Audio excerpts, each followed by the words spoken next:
Hello everyone, আজকে খুবই সহজ পদ্ধতিতে শঙ্কর মাছ রান্নাটা দেখাবো। তো প্রথমে আমি মাছগুলো লবণ আর হলুদ দিয়ে মেখে রেখেছি। এখন একটি কড়াইতে পরিমাণ মতো তেল দিয়ে সেই মাছ মাখানোটা দিয়ে দিব। সবগুলো মাছ আমি একে একে দিয়ে দিলাম। মাছগুলো প্রায় 5 মিনিট মতো লাল লাল করে ভেজে নিব। এই যে সবগুলো মাছ আমার ভাজা হয়ে গেছে। এখন সবগুলো মাছ আমি নামিয়ে নিব। নামানোর পরে সেই মাছ ভাজা তেলটার মধ্যে ফোড়নে দিয়ে দিব তেজপাতা আর জিরা।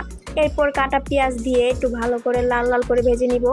যখন নাকি পেঁয়াজটা একটু ব্রাউন হয়ে আসবে এই পর্যায়ে আমি দিয়ে দিব বাটা মশলা, আদা রসুন আর কাঁচামরিচ বেটে রেখেছিলাম, সেগুলো দিয়ে দিলাম। দিয়ে পেঁয়াজের সাথে ভালো করে মশলাটা কষিয়ে নিব।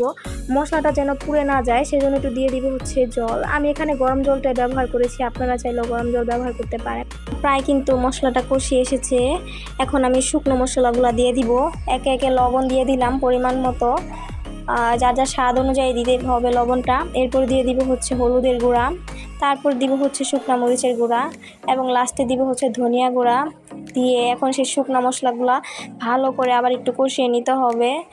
তারপর মশলাটা যখন নাকি একটু তেল ছেড়ে আসবে এই পর্যায়ে আমি দিয়ে দিব সেই ভেজে রাখা মাছগুলা। এই যে সবগুলো মাছ দিয়ে এখন আমার আবার একটু কষিয়ে নিতে হবে। প্রায় 7-8 মিনিটের মতো কষাতে হবে।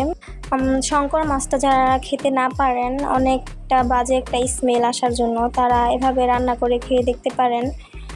স্মেল আসবে না, খেতে খুবই সুস্বাদু লাগবে। তো আপনারা অবশ্যই ট্রাই করে দেখতে পারেন। এই যে আমার কষানোটা হয়ে গেছে, এখন আমি দিয়ে দিব গরম জল। আমি এখানে গরম জলটাই ব্যবহার করেছি, আপনারা চাইলেও করতে পারেন। তো গরম জলটা প্রায় পরিমাণ মতো দিয়ে দিলাম, যার যার ইচ্ছা অনুযায়ী। তো আমার জলটা একটু ফুটে এসেছে, এখন দিয়ে দিব ভাজা জিরার গুঁড়া এবং দিব গরম মশলা গুঁড়া। গরম মশলাটা দিয়ে আবার প্রায় 2-3 মিনিটের মতো তরকারিটা একটু ঝোলটা শুকিয়ে নিব। এই যে এই পর্যায়ে আমি এতটুকু পরিমাণে ঝোলটা রেখেছি। এই যে দেখুন আমার তরকারিটা খুবই সুস্বাদু হয়েছে, দেখতেই খেতেও খুবই সুস্বাদু হয়েছে। আপনারা চাইলেও রেসিপিটা ট্রাই করে দেখতে পারেন। তো আজকের রান্নাটা ছিল এই পর্যন্তই। সবাই অবশ্যই ভিডিওটা লাইক, কমেন্ট এবং সাবস্ক্রাইব করবেন। টাটা।